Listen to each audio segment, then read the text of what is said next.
In this episode, we bring you a panel discussion from the 49th ASEAN Innovation Business Platform Conference in Kuala Lumpur with leaders from Tenaga, Maybank, CIMB, and Malaysia's National Artificial Intelligence Office.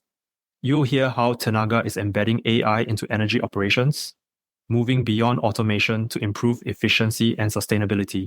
Maybank shares why data, not just technology, is the true competitive advantage, and why AI will become table stakes within 5 years. CIMB outlines the stages of AI maturity, from basic productivity tools to copilots, autonomous agents, and even AI teams. And from the National AI Office, we discuss Malaysia's push for responsible AI and new standards. Please enjoy this episode from AIBP. The AIBP ASEAN B2B Growth Podcast is a series of fireside chats with business leaders in Southeast Asia focused on growth in the region. Topics discussed include business strategy, sales and marketing, enterprise technology, and innovation.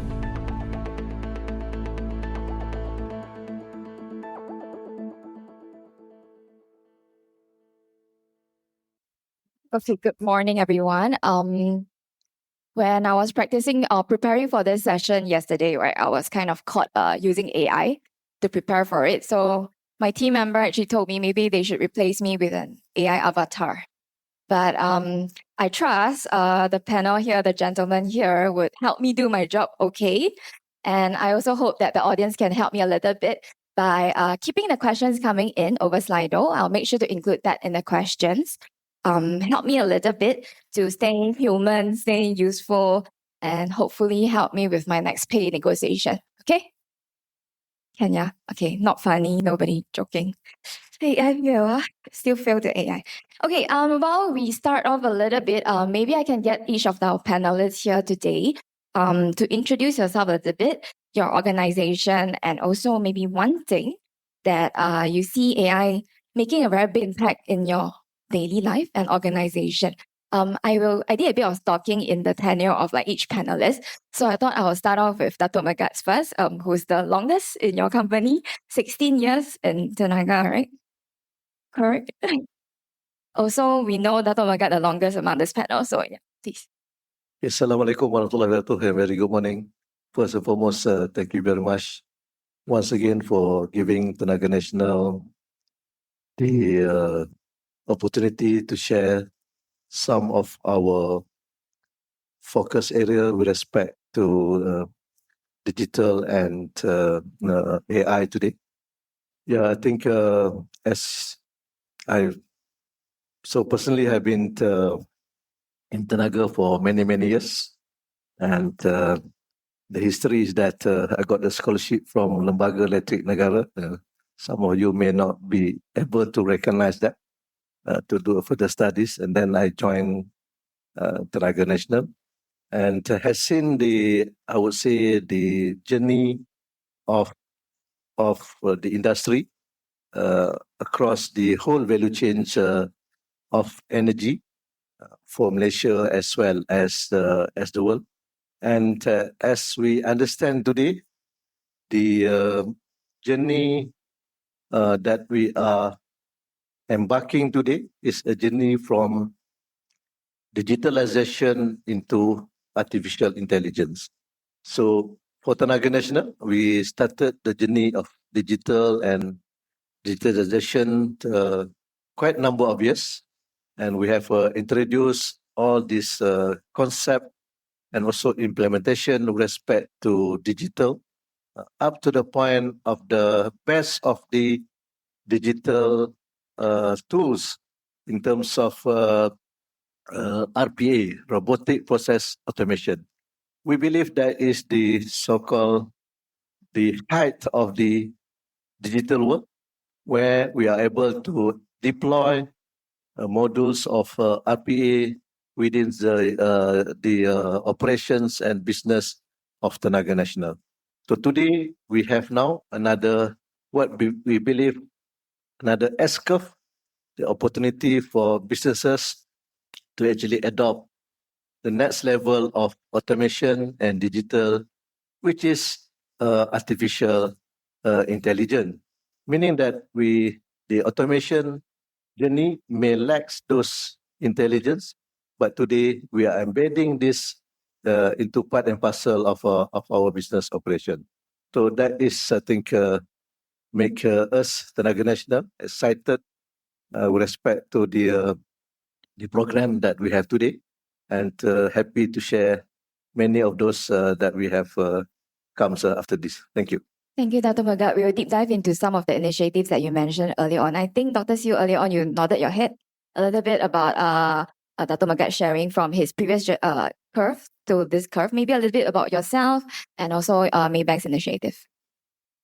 Thank you. Good morning, everyone. It's my pleasure to be able to be here to share the Maybank experience. So my name is Chan Cheong. I oversee the strategy and transformation of Maybank. And within my portfolio, I also have a team that basically looking at data analytics, AI, and also venture. We invest in digital fintechs to enhance our capabilities. Similar to Tenaga journey, Maybank started our so-called AI or advanced data analytics journey before the COVID era.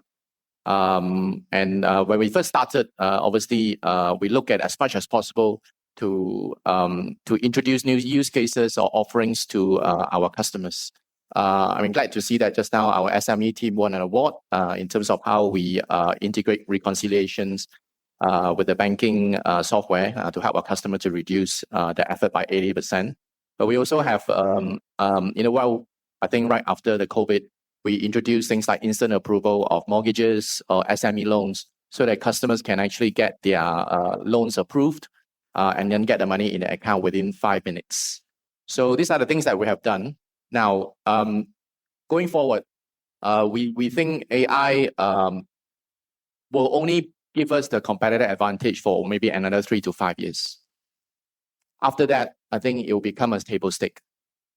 So with that in mind, the senior management is thinking about how we can further accelerate so that we get as much benefits as possible in the next 3 years.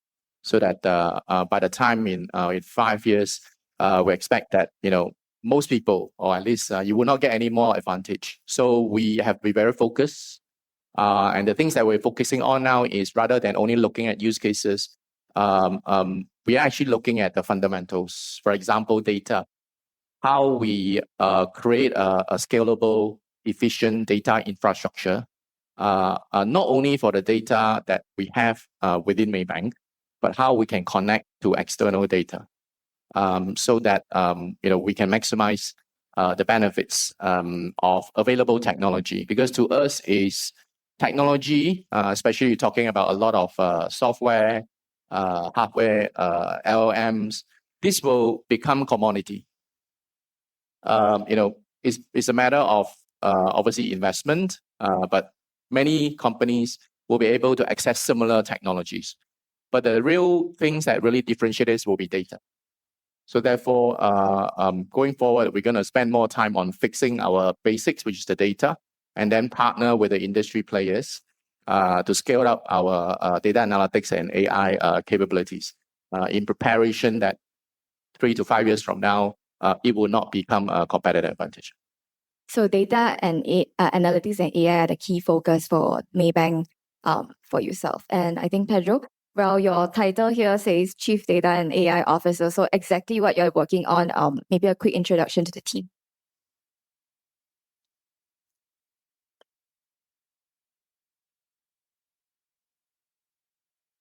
Oh. Hello. Yes.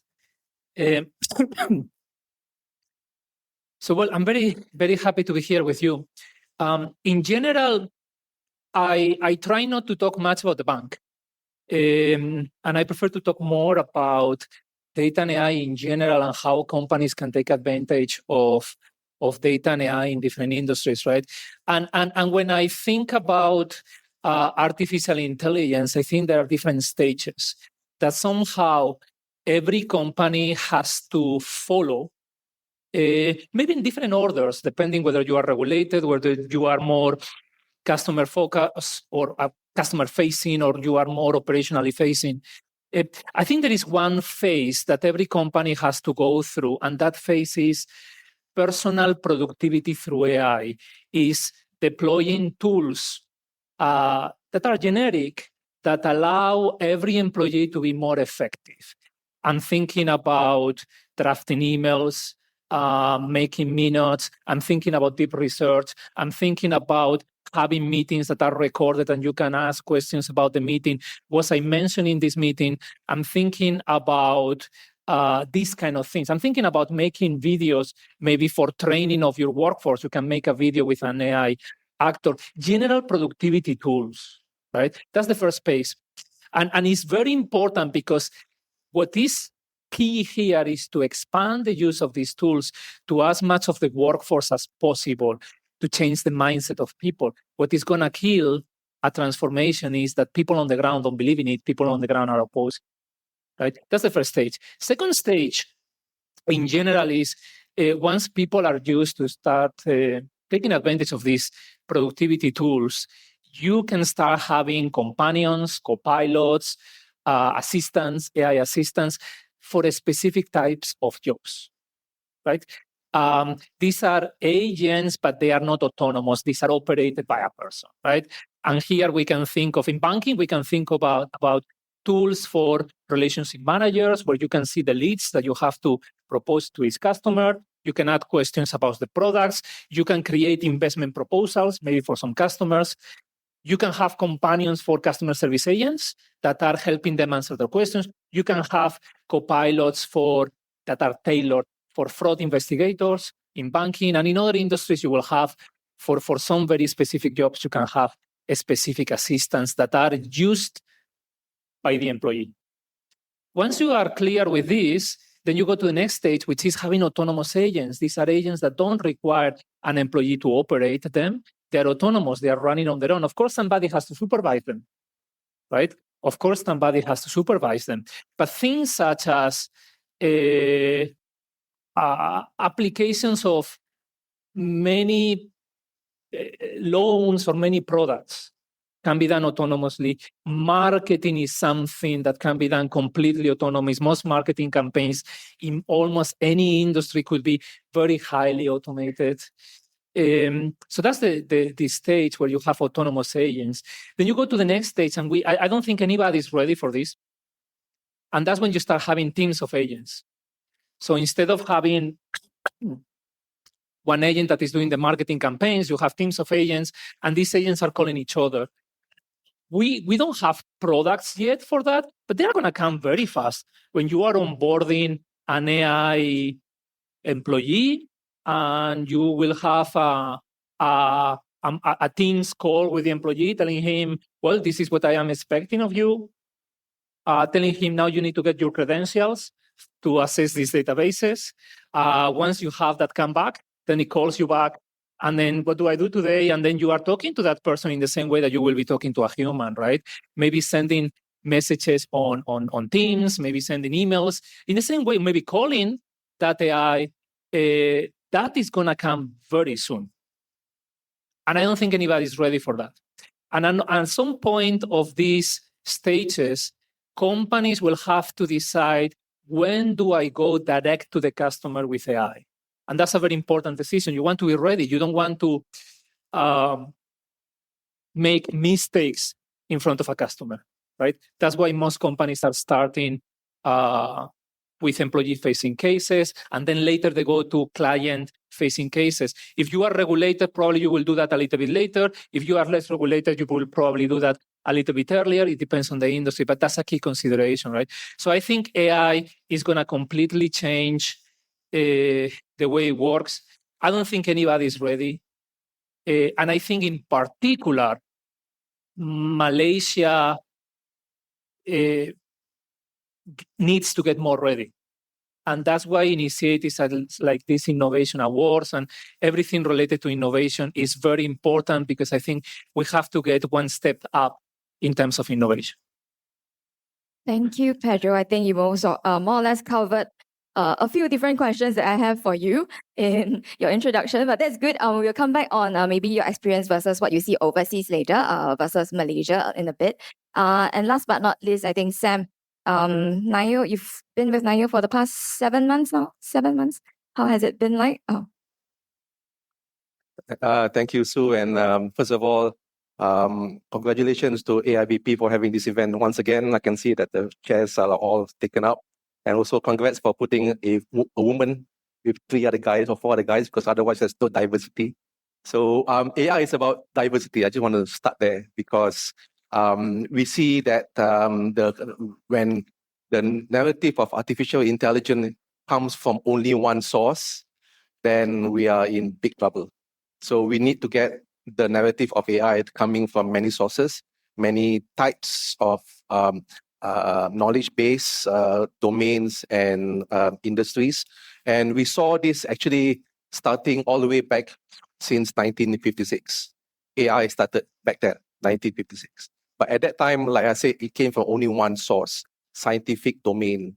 You need a PhD in computer science and mathematics and a mainframe to run AI. So that's the single source at that time.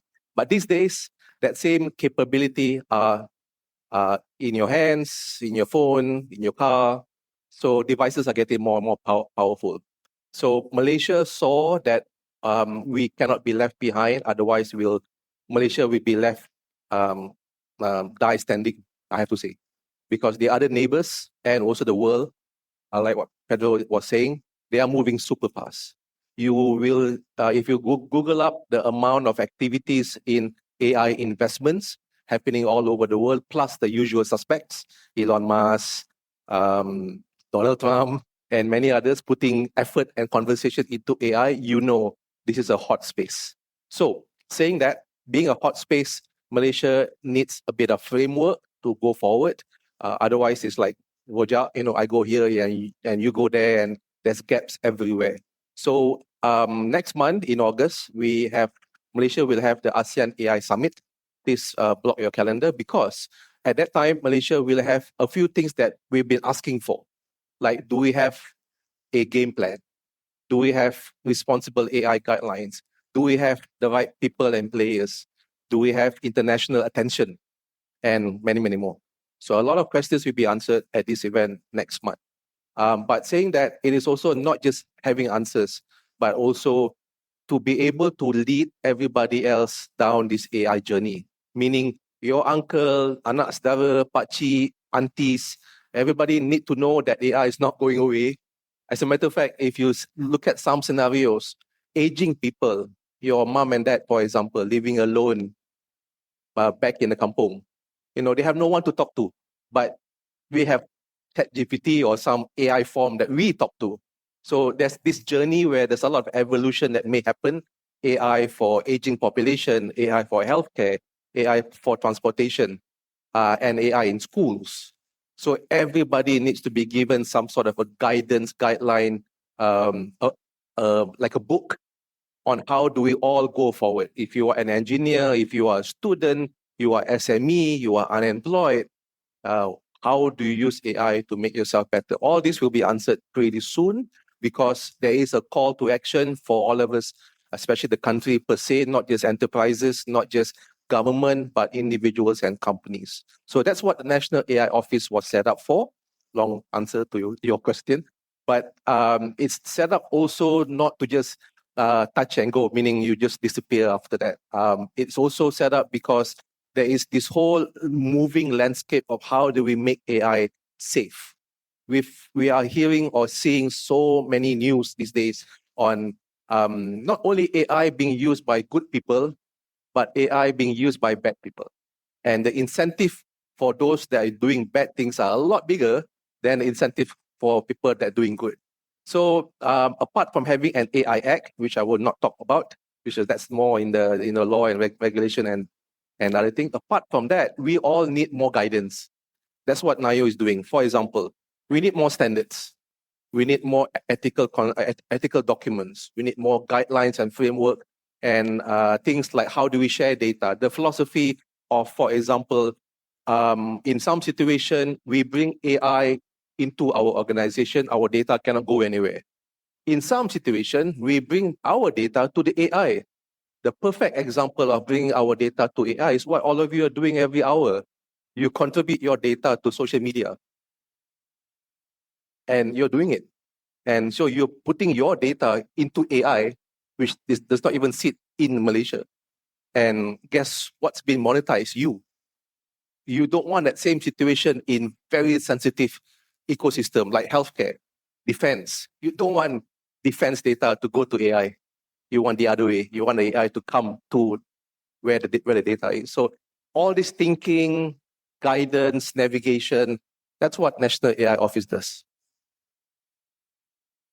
Thank you. I think I see a lot of questions coming in, right? And I guess setting the tone of like today's discussion is all about like how can we scale AI and maintain the global competitiveness. And I think like Sam, you mentioned a lot about what NAIO is working towards, and next month the event itself. But maybe before next month we'll start having a little bit of difficult questions to address. That's coming in from the audience itself, right? Because I think one thing that stood out to me when we did the poll earlier on was about responsible AI. And there are a couple of questions that were mainly asking about while we look at like AI infrastructure, how can we make sure that what are your thoughts maybe around ethical AI, responsible AI, and also what kind of standards or can government or should government be intervening? I think this is mainly for Sam. I was going to give a chance to rest to speak first. There we go later. Okay. Yeah, responsible AI is a big conversation because the short answer is some jurisdiction, European Union, for example, they just slap automatically an AI act. That means you just got to know what the act is. And if you are in the game of building AI systems, you do anything wrong, you get caught, you go to jail. Malaysia, we are not going there yet. We have to build up the foundational component about making sure that we raise education level. We tell people what is responsible AI, what is ethical AI. And we also build in the other guidance that should come with it. Things like Data Sharing Act, which is already in place, Data Protection Act, Cybersecurity Act under CSM, and many more other peripheral ecosystem that needs to also come up along as we build the other ecosystems. And as you may imagine, this is a journey because the technology players, the big tech guys, they are super far ahead.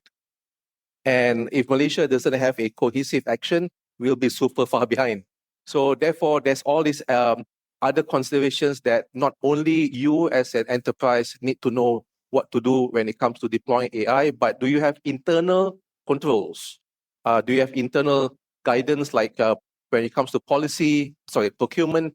When you buy an AI system, does procurement know how to validate whether the AI system is sovereign or not? It's not just about where your data center is.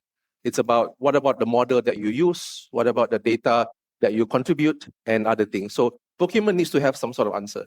Risk management, some sort of answer. So some things you don't need the government to do it now. You can do it first so that you can build that safeguard responsible AI within your enterprises. Standards is one of them, where it can be a collective of standards that we develop for the industry, or it can be something internal to your organization. But don't stop there, because it's not just about the AI in your organization, it's also about AI for the public. Once the AI is being used by the public, be transparent about it. You don't want the public to question, why did the AI decide this for me? Be open about it. So hence, the 7 elements of National AI Guidelines and Ethics that mostly came out 2 years ago. And there'll be more and more of this guidance document that the government will give out that you should download and study them and implement in your AI systems. The 7 elements are things like transparency, pursuit of human happiness, human in the loop, and many more, which you can get it from the MOSTI website. Thank you, Sam. And I think what Sam mentioned echoed across like the industries that we cover, because all these are heavy, critical, heavy sector and also very compliant sectors. And maybe I would get the perspective from like Dr. Siew first, right? Because I think a couple of questions is also around how is the banks, where do you see banks' AI models being compliant, and how are you ensuring that it's compliant with like the AI ethics for most of the data and the AI use case that you're building? Thank you. So maybe I would just start from even beyond banking, not only banking, because I'm not sure about Pedro. Generally, banking are very conservative. We find it very difficult to innovate because of the restrictions we have. But we're trying to change that. I think the difference between the previous technological innovation or industrialization, right, compared to what we are facing here is, I think previously it's more about productivity improvements, right? It's more about how we can have low input but have higher output, whether it's fewer people, we can have more information and so on. But I think this time around is slightly different. I think this time around is not only about productivity or efficiency improvement, it's also influencing how we think. So I think when we come to responsible AI, I think it's not about deepfake only, right? I think we, especially some of you might have seen in social media, there are CEOs of a bank saying that, you should invest in here. Obviously, those are not actually from the actual CEOs. But I think even in the day-to-day social medias, we are being influenced by AI. So AI or technology today is influencing the psychology, the society, how people vote, how children, when they're exposed to certain social media, how they behave. And obviously, in some country, they're trying to restrict children, right, to get exposed to new technology or limit the exposure to technology. I think that is broader than just productivity improvements and broader than just how we make sure that in banks we use AI to serve our customer responsibly. So the responsibility should not be only thinking about regulator, government, frameworks, processes. I think as maybe as parents, for example, right, how we guide our children. So I think that's as a society, I think we need to think about that. While AI gives us a lot of benefits, but I think how we use it is important. Now back in Maybank. So we actually have to me, sometimes it's too stringent way of testing models or industrializing our AI tools, because we have to go through a very stringent process, and sometimes we gear towards the fact that, if we're not sure, let's not do it, even though there's benefits, because we are regulated by Bank Negara. And we also have a presence in other countries, so Singapore, MAS, Indonesia, OJK. So we have a specialized team developing AI. We also have another team actually looking at checking AI, which is developing the framework to make sure that the model are tested. There are no biases, right? If you're not sure, then maybe we don't do it now. So there's some sort of a check and balance. So it's beyond the security, but also biases, privacies, and so on. But having said that, I think we need to move along. We need to move faster. So rather than only thinking about the negative side, I think as a bank, we think that that's not an option. Because at the end of the day, a bank, in fact, we are a data company. So we're not producing any products, as in chairs, laptops, and so on. We are essentially a data company that offering our product is essentially data, which is financial product. So this is a journey that we have to go through, and we will work with the industrial partner. But one thing for sure is we have to use machine to check machine. We cannot rely on people to check machine. So the process that we put in place is actually, most of them probably not relevant anymore because they're relying on people to check the products. I think, so that's the direction that we have to head to. We have to develop the AI model to check another AI model. I like what you mentioned about how do you get machine to check machine and AI to check AI. I think, Pedro, you do have some experience in this segment, and you mentioned a little bit in your book. Maybe your thoughts from or for CIB perspective, right? Because a couple of questions that come here is very much around data. How does CIMB balance data accessibility with security and compliance?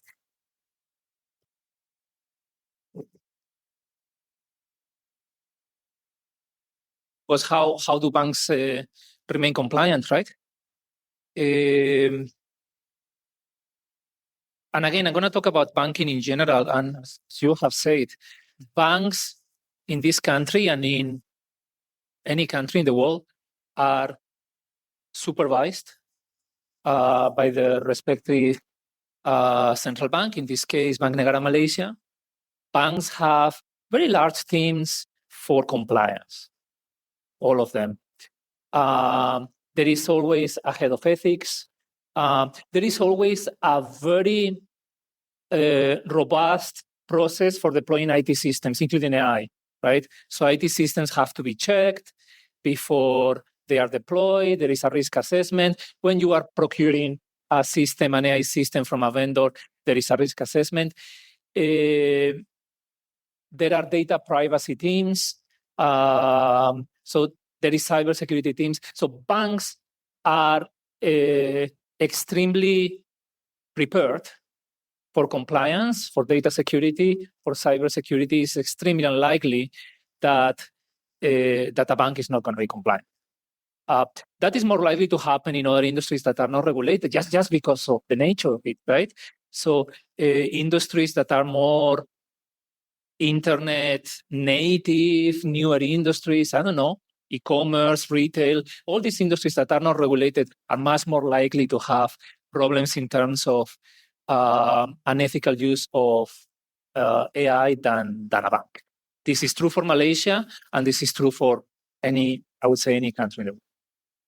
Thank you, Pedro. And I think maybe a little bit more difficult question since Datuk Megat, you're the most senior here. Because some of the questions here are very much about organization, right? And as the CEO of Tenaga, you have to manage this a bit here and there. So, I mean, number one question, how do people request for budgets to run certain pilots for AI? What do you see? What are the things that you track when it comes to new budgets requests or use case requests? Thank you very much. I think maybe I probably go one step before that. I think for Tenaga, we mentioned about ethics and scalability. I think those are the two objectives that we want to achieve. And from the organization point of view, we are very clear that scaling AI is the business imperative. But at the same time, we understand that scale with ethics. So to be able for us to do that, within the organizations, we provide the policy guidance on how this scaling with ethics come into the picture. So we put up a framework with respect to the purpose of getting the AI itself. So we define 4 specific purposes for AI application within the organization to ensure that we are very much ethical in the objective that you want to achieve. So it is about revenue growth. It is about cost reduction. It is about objective of customer experience, business efficiency. It is about minimizing or reducing the risk for the organization. So that is the first step that we have taken with respect to implementing the AI within Tenaga Nasional. And after that, we look across the so-called the elements of intelligence that's available, whether it is the kind of, it is with respect to the technique of video or imaging, with respect to technique of forecasting, whether the technique of trying to do the expert system that we have. So within that technique, we look across at the value chain of Tenaga Nasional, which come from generation, transmission, distribution, as well as the customer fronting. So for example, we look at how AI can provide us the best outcome with respect to the coal blending that will minimize the carbon emission for a power plant, but at the same time achieve the best generation efficiency. So this kind of, I would say, purpose make it very, very ethical.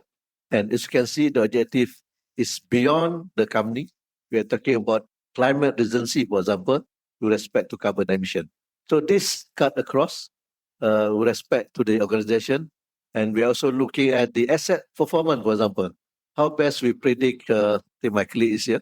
They are the one doing it, Zahari and the team. How best we predict the life of the cable that's supplied to the customers so that we minimize the interruptions, or we forecast and do something before breakdown happen. So this is for a customer experience, but at the same time reliability of the system. So these are the fundamental elements that we put in place with respect to where to play and also how to win. So on top of this policy guidance, we also look at this so-called AI human interactions. So we understand that the perspective of AI, we can have models that relate very much to human interaction. And for a power company like us, we believe that this is very much required. So we look at the four model of application of AI, whether it is man in the loop, meaning that human is required to put input, man on the loop. Sorry, I'm not sexist. It's just it's not a gender based. It's a or human in the loop, human on the loop, human over the loop, but human out of the loop. So this is also a very critical element where ethics come into the picture. So we feel that the human interaction is still required. So most of our application now focus on human in the loop application, so that we combine the intelligence of the artificial plus the human. So these are the framework that we are looking at. So with respect to the performance of measurement, which is what your question is, we also identified and create the AI power index, as we call it. And there are three components that we measure today. First is actually the business value realization, what the value it gives with respect to the AI, whether it is customer experience, whether it is revenue growth. So that is one component. The second is the utilization of AI within the organization. So here we look at the employees participant. How many employees now can actually write the code with respect to the AI applications? And I think that one of the utilization we look, employee participation. And the fourth is actually building capability. So here we are talking about the employees being able to have access to capability building, and how many employees that have gone into the, for example, basic awareness of AI, up to being able to do the coding. So here, Tenaga Nasional, I think we are probably a bit lucky. I consider myself lucky because we have a corporate academy. So we are using the corporate academy where we actually give the awareness from users to builders with respect to AI. So this is where the opportunity of our employees to be part and parcel of it. So these are the three metrics that become the guidance of the performance or adoption of AI, business value, participation, and also capability building. So on the capability, I also would like to share that Tenaga Nasional have a university, Unit 10. Probably many of us is aware. And recently we launched a degree program called Bachelor of Science in Artificial Intelligence. So that is started in June 2025.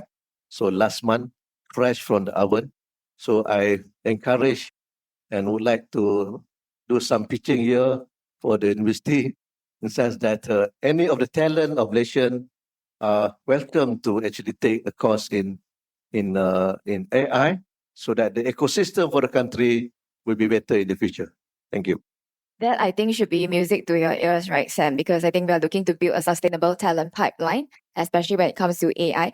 In the interest of time, right, I have just one last question to each of our panelists, right? I think maybe looking at what's the most liked question here.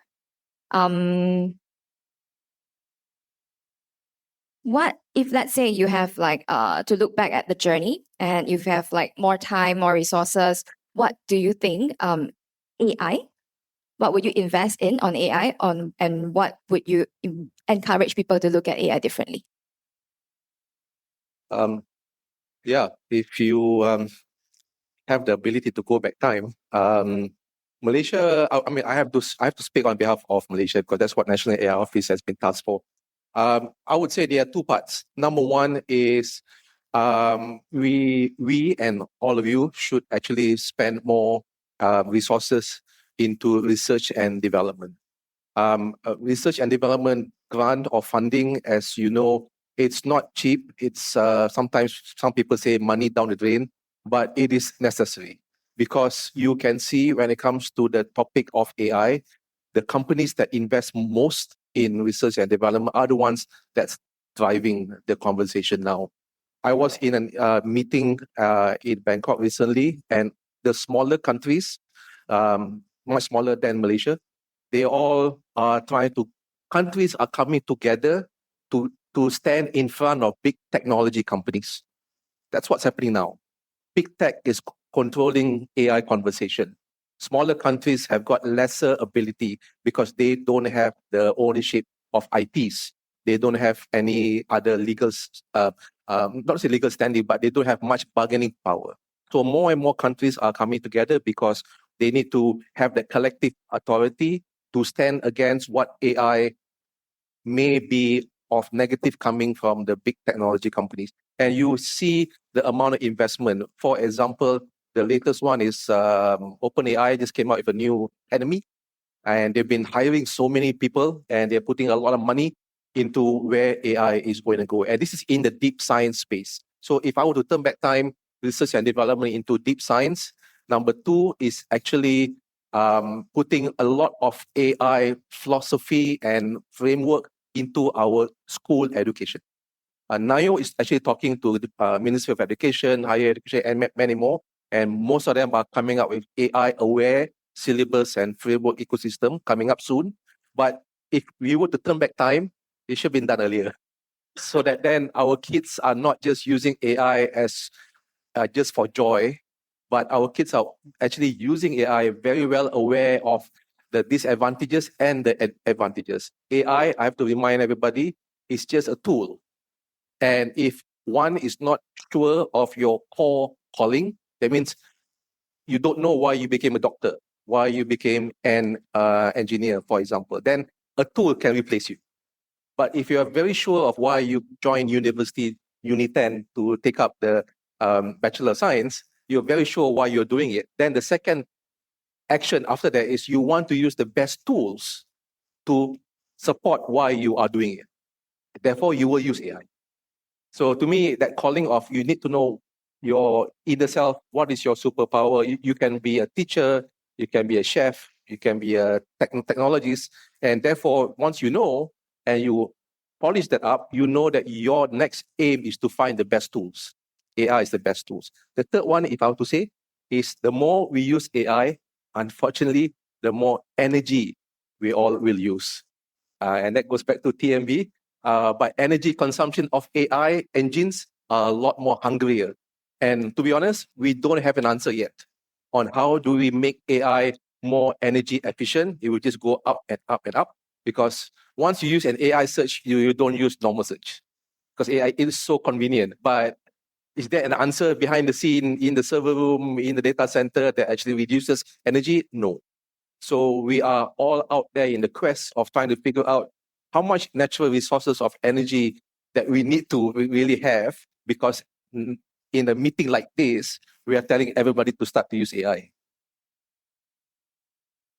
Thank you. So we need to use more AI, but we need, I think Dato' Megat is using AI to try to optimize the energy as well. So it's chicken and egg. Let's see. Pedro, any last words about, yeah.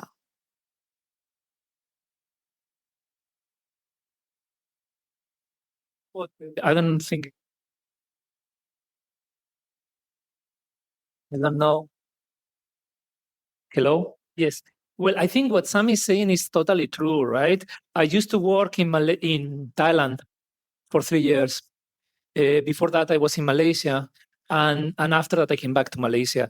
And Thailand is extremely innovative in digital technologies, AI. Most of the banks in Thailand have been for long the cloud, for example. And people are very digital. They are very, very innovative. The IT spend per GDP in Thailand is quite high. Actually, I saw some statistics from some of these consulting companies where Malaysia has a lower IT spend per GDP than Thailand.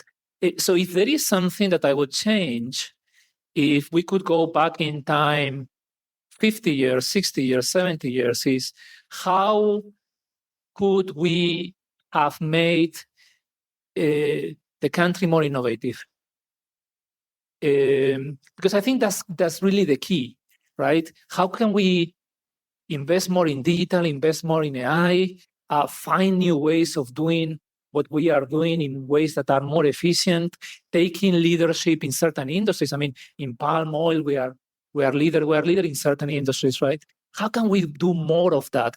How can we have people that are hungrily looking for opportunities about doing things better, right? And I think that in some cases, some countries in Southeast Asia are getting very much ahead. If you look at Vietnam, if you look at Thailand, we were talking about Thailand. Even if you look at Indonesia, right? In Indonesia, they have invested so much in technology. They have gone so much ahead in certain things, right? Like with Gojek and the e-commerce companies over there, right? I think that is what I would want to change, but it would require to go back, not a few years, but a little bit longer to create this spirit of innovation in the newer generation. Thank you, Pedro. Dr. Siew. So if you were to turn back in time, what would we do differently? I think today for the AI development, I think the problem is not in ideation. In fact, we find that there are too many ideas that you can access quite easily. Because if you go to search in Google, AI use cases, you probably get a few thousands quite easily. So I think ideation is not an issue. I think the issue is industrialization. So how we industrialize the idea so that it can come up to a real tangible benefits for the organizations. So the phase that we have gone through in Maybank was there's a lot of excitement, a lot of hype in AI, and because the ideas come out so easily. And I also have team members that over the weekend they come up with a POC. And we have many POCs ideas. But when it comes to how we productionize it, how we industrialize it, that is not over the weekend you can do. That will take months to do it because you need to have the basic foundation to set up. So I think if we were to do it again, I think we really need to have the discipline. So it's less about investment or infra. I think it's a discipline first to say that, right, can we maybe just pick one business line to make sure that we accelerate the industrialization? As an example, let's say SME. Can we have our SME business to be the leading edge in terms of powering by AI? And then show what really good look like in the organization. Obviously, there will be a lot of noise. Let's say why you don't do it, this industry, this product, this service, why you don't help me on my demand and so on. But for the benefit of the organization, maybe we need to show what good look like in a very clear vertical first. Then we build the foundation using that vertical. And then once we build that achievements and shows that how it can benefit the customers, how it can benefit the organization, and we know how to do it, then we can replicate very quickly. So that's one thing. I think discipline, focus, I think that's one. The other thing is, personally, I think we could have adopted cloud-based technology much faster. Especially as a bank, I think bank has been very careful. So if you really want to scale up AI, I think it's inevitable that you need to access to technologies that are enabled in the cloud environment, especially when it comes to data analytics. So that will be the two things: discipline, right? Pick a focus area that we make it leading edge, and then the second one is probably be faster in terms of adopting cloud-enabled technology. Thank you, Dr. Siew. And last but not least, Datuk Ir. Yeah, thank you very much. I think in the last session, I think what Tenaga Nasional would like to actually promote and play a role is actually beyond the company itself. So what we would like to see happening is that on the national agenda, I think Pedro mentioned a lot about Malaysian. I think on the national agenda, probably that the number of things that we can actually promote. I think number one is actually to probably the country has a clear AI objective, a common objective. So is it we want to focus on energy transition, for example? Is it about food production? Is it about climate resiliency?